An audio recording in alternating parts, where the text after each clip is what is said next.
ओम श्री गुरुवे नमः। ओम शांति शांति शांति। प्रणाम भगवान। भगवान योग वासिष्ठ महारामायण से निर्वाण प्रकरण उत्तरार्ध और सर्ग नंबर 71 से 72 लेते हैं भगवान, जिसमें शीर्षक है पाषाण शिला के भीतर बसे हुए ब्रह्मांड के महाप्रलय का वर्णन तथा ब्रह्मा के संकल्प के उपसंहार से संपूर्ण जगत का संहार क्यों होता है, इसका विवेचन। श्री वशिष्ठ जी कहते हैं, रघुनंदन, ऐसा कहकर वे भगवान ब्रह्मा संपूर्ण ब्रह्मलोकवासियों के साथ पद्मासन लगाकर बैठ गए और फिर कभी न टूटने वाली समाधि में स्थित हो गए। उन्हीं का अनुसरण करती हुई वह वासना की अधिष्ठाती देवी सती साध्वी कुमारी विद्याधरी भी उन्हीं की भांति ध्यान मग्न हो शांत हो गई। उसका कोई भी अंश अर्थात स्मृति बीज भेद शेष नहीं रह गया।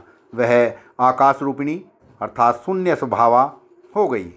ब्रह्मा जी का संकल्प धीरे धीरे विरस होने लगा। जिस समय उनके संकल्प में विरसता आई, उसी क्षण से तुरंत ही पर्वत, द्वीप और समुद्रों सहित पृथ्वी की तृण, गुल्म, लता और धान आदि को उत्पन्न करने की सारी शक्ति धीरे धीरे नष्ट होने लगी। जैसे हम लोगों के अंग संवेदन शक्ति के क्षीण होने पर नीरस हो जाते हैं, उसी प्रकार ब्रह्मा जी की अंगभूता पृथ्वी की संवेदन शक्ति का उपसंहार होने से वह नीरसता को प्राप्त हो गई। ब्रह्मा जी के द्वारा उपेक्षित होने पर पृथ्वी आदि तथा असुर आदि ये दो तरह के महाभूत सब ओर से क्षुब्ध हो उठे। चंद्रमा, सूर्य, वायु, इंद्र, अग्नि और यम ये सब के सब महाप्रलय के कोलाहल से व्याकुल हो गए। उनका अधिकार एवं प्रभाव ब्रह्मलोक में मिल गया। वे अपने स्थान से नीचे गिरने लगे। भूकंपों के कारण बड़े बड़े पर्वत जोर जोर से झूमने और झोंके खाने लगे, मानो वे झूला झूलने के सुख का अनुभव कर रहे हों। उनके ऊपर की वृक्ष श्रेणियाँ कट कट शब्द के साथ टूट टूट कर गिरने लगी। भूकंप के कारण कैलाश, मेरु और मंदराचल की कंदराएं हिलने लगी और कल्प वृक्षों से टूटकर लाल रंग के पुष्प गुच्छों की वर्षा होने लगी। रघुनंदन, लोक आंतर, पर्वत, नगर, समुद्र और मन पर्यंत सारा जगत कल्पांत काल की उत्पात वायु के झोंके से परस्पर टकराकर हताहत होते हुए प्राणियों के कोलाहल से व्याप्त एवं जीर्ण शीर्ण हो गया, मानो रुद्रदेव के बाणों से दग्ध हुआ त्रिपुर नगर भरे हुए समुद्र में गिर रहा हो। रघुनंदन, जब विराट स्वरूप स्वयंभू ब्रह्मा ने अपने प्राणों का आकर्षण एवं निरोध किया, तब वात स्कंद नाम से स्थित आकाश जन्मा वायु ने अपनी मर्यादा अर्थात ग्रह, नक्षत्र आदि को धारण करने की जिम्मेदारी छोड़ दी। ब्रह्मा जी ने जब प्राणवायु रूप वात स्कंद का अपने भीतर उपसंहार करना आरंभ किया, तब पूर्वोक्त मर्यादा को त्याग कर साम्यावस्था को पहुँचने के लिए वायु में क्षोभ उत्पन्न हुआ और उस क्षोभ के कारण निराधार होकर आकाशमंडल से तारे टूट टूट कर वैसे ही भूमि पर गिरने लगे, जैसे कहीं आग लगने पर यदि जोर से हवा चलती हो तो बड़े बड़े लुआठे उड़ने और गिरने लगते हैं। उस समय आकाश से भूतल पर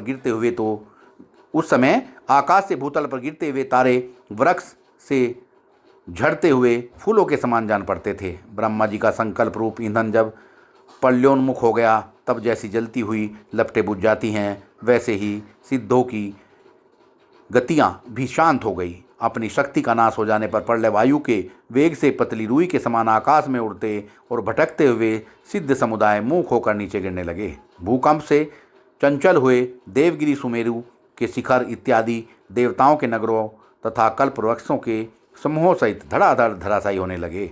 रघुनंदन, न तो कोई असत वस्तु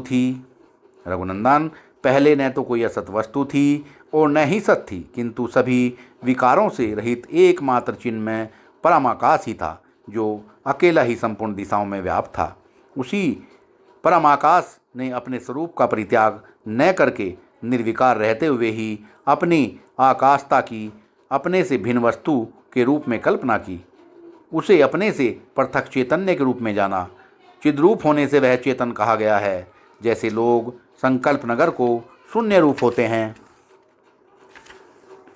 जैसे लोग संकल्प नगर को शून्य रूप होते हुए भी साकार देखते हैं, वैसे ही अजन्मा परमात्मा शून्य रूप आकाश को ही देह रूप देखने लगा। आकाश में आकाश को ही अपना शरीर मानने लगा। श्री राम, इस प्रकार विचार करने से सिद्ध होता है कि ये जो ब्रह्मा हैं वे ही ये वर्तमान जगत बनाकर स्थित हैं।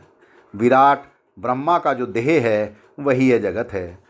संकल्प आकाश रूप ब्रह्मा जी को जो भ्रम हुआ है वही इस जगत के रूप में भासित हो रहा है और उसी को ब्रह्मांड कहा गया है। वाह भगवान वाह। संकल्प से ही जिसकी कल्पना हुई है वह ये सारा जगत आकाश रूपी है। वास्तव में न तो जगत है और न कहीं त्वत्ता मत्ता तुम और मैं के भाव ही हैं। चिन्मात्र परब्रह्म परमात्मा स्वयं ही अद्वैत आकाश में जगत आदि रूप प्रकाश से प्रकाशित हो आस्वाद या अनुभव का विषय हो रहा है। जैसे वायु अपनी गतिशीलता के कारण अनुभव में आती रहती है, यह जगत अद्वैत को छोड़ देने पर कुछ है ऐसा जान पड़ता है और द्वैत को त्याग देने पर कुछ भी नहीं है ऐसा प्रतीत होता है। वास्तव में जगत द्वैत और अद्वैत दोनों से रहित शून्य निर्मल और निरामय चेतनाकाश रूप ही समझो। राघवेंद्र अनादि नित्यानुभव रूप जो एकमात्र साक्षी चेतन है वही दृश्य बनकर स्थित है। उससे भिन्न दूसरी कोई दृश्य नामक वस्तु नहीं है। सत्यानुभव रूप परमात्मा में जो अनेक प्रकार के अज्ञान प्रतीत होते हैं वे ही विचित्र भ्रम पैदा करके सुविस्तृत दृश्य जगत का महान दृश्य उपस्थित करते हैं। सत्संग को विराम देते हैं भगवान। प्रणाम भगवान।